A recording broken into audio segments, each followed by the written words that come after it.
How are you loving yourself well? Your words to yourself are practice for the words that you will accept from others.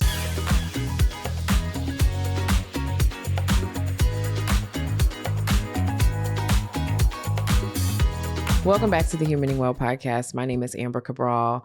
So last episode, I focused on explaining the difference between someone loving you and them loving that you love them.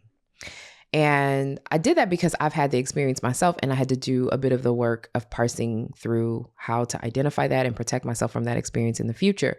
And I had a conversation with a few friends after the episode because it was like, well, what's next? Like, what is the thing that we should talk about in the next episode that would follow this? Like, what else do people need to know? And after a couple chats with friends, I thought that this episode should be about you. How are you loving yourself well? Because so much of the internet and friendships and just conversations in the world right now and television shows are wrapped up in finding love or being in love or wanting to be loved. And what I don't think is talked about enough is that love has to start with yourself. So many people are truly out here looking to fill a hole or bridge a gap with someone else's affection for them. But what they really need is to love themselves.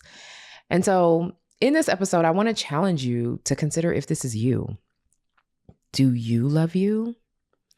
There was a time I didn't love me, and I thought I did. I certainly liked me. Like most of my life, fortunately, I have liked me. But the way that I would treat myself when I failed at something, and I mean, this isn't that long ago, or the way that I would beat myself up or blame myself when someone mistreated me, like it absolutely had to be my fault. I had to kick my own ass about it. I didn't love me. I was almost looking for love from someone else to validate myself. Like I didn't mean much unless this other outside person cared about me or this other outside person said that I was valuable.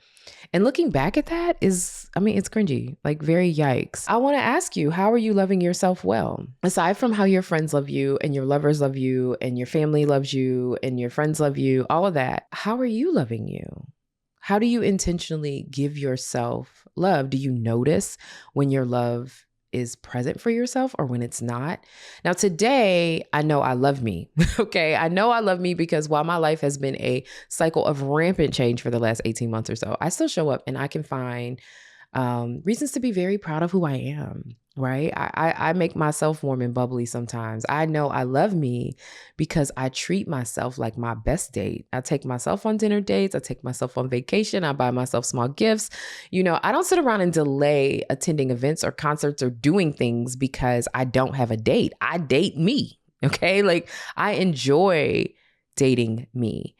And honestly, even that concept is a little weird to people, like globally, right? I remember years ago, I went to Paris by myself because I wanted to see Paris. And so this is almost a decade ago, but I wanted to do the Seine River dinner cruise and see all the historical locations along the river. And in the 3-hour cruise, no less than 20 people were like, oh my gosh, did you get stood up?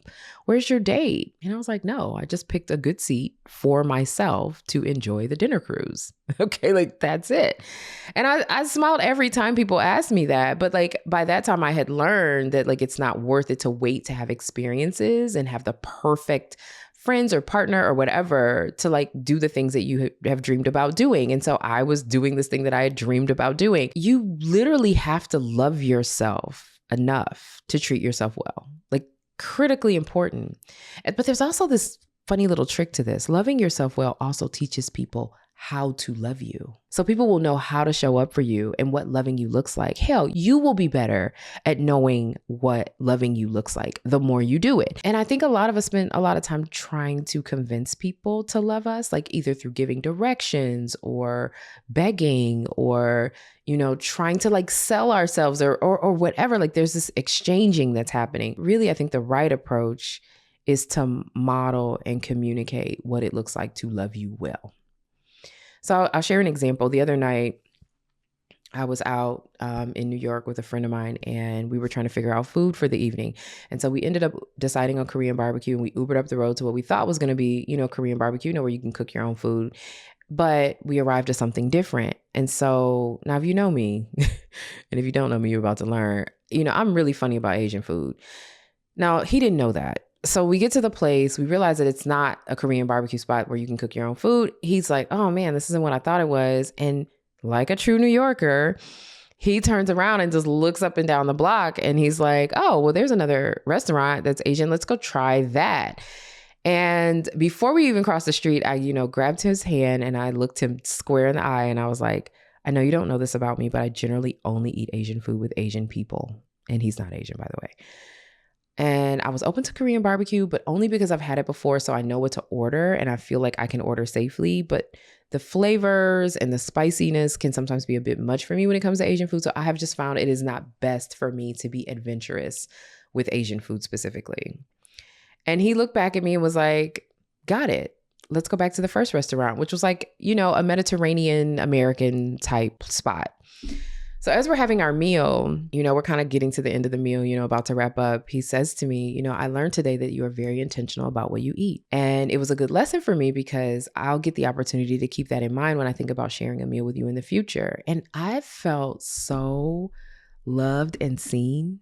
Like I felt so valued that instead of him hearing, I don't want to eat Asian food or I don't like Asian food, neither of which are true.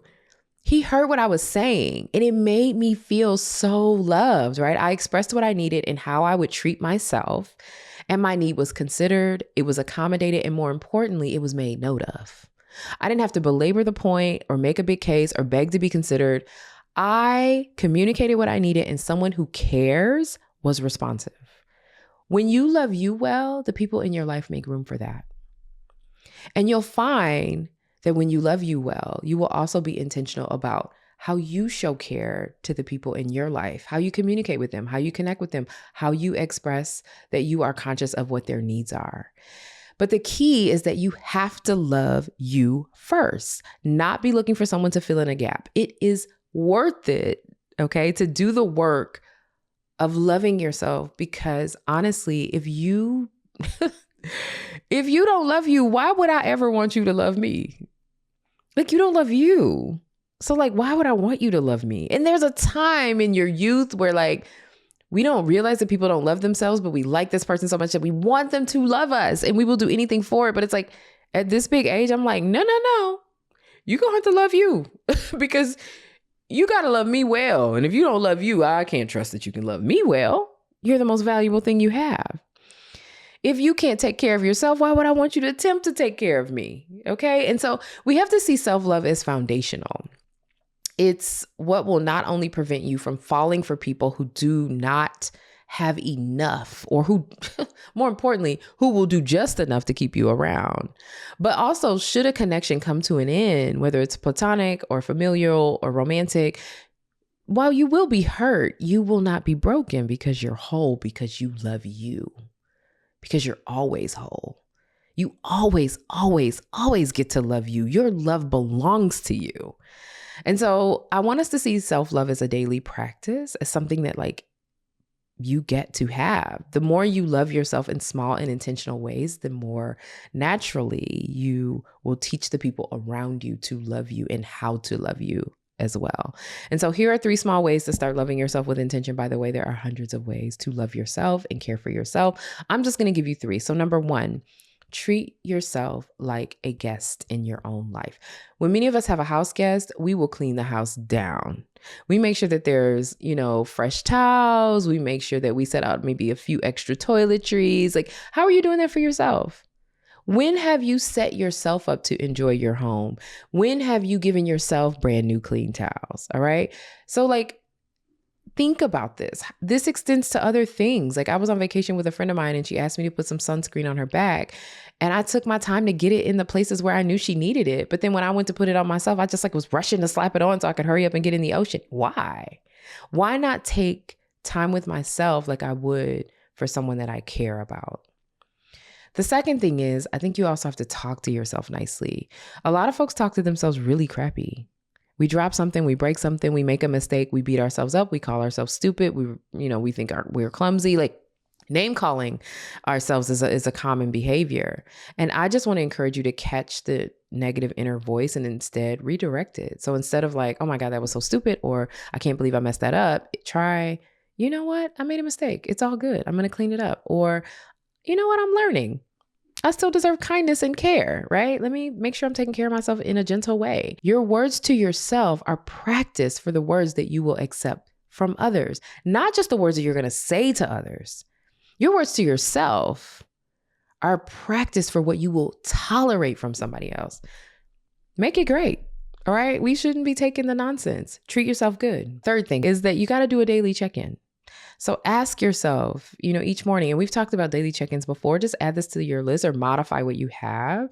What do I need today to feel loved or cared for? It could be something easy. It could be complex: rest, movement, connection, time to think, quiet. It could be anything. I need to read. I need to get some work done, right? Name it and make an intentional plan to give it to yourself. The same way that you would go out of your way to gift someone you love or care about with something you know they will enjoy. Make the same effort for you. You deserve your best you. Give yourself that.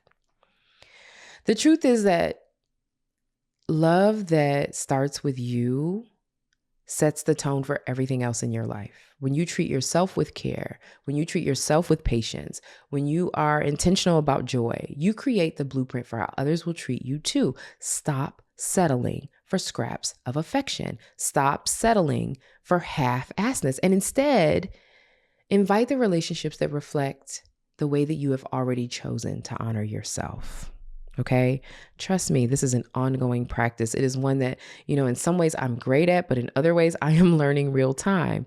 When you consistently practice loving yourself, you build resilience, you build clarity, you build a life where you are whole no matter who stays or who goes. Not saying you'll never be hurt, but you won't be broken. And that's the kind of love you deserve, right? And the best part, you already have it. It's yours. It is yours to give. Give it to you. Start with you. Thanks for listening. That's the episode.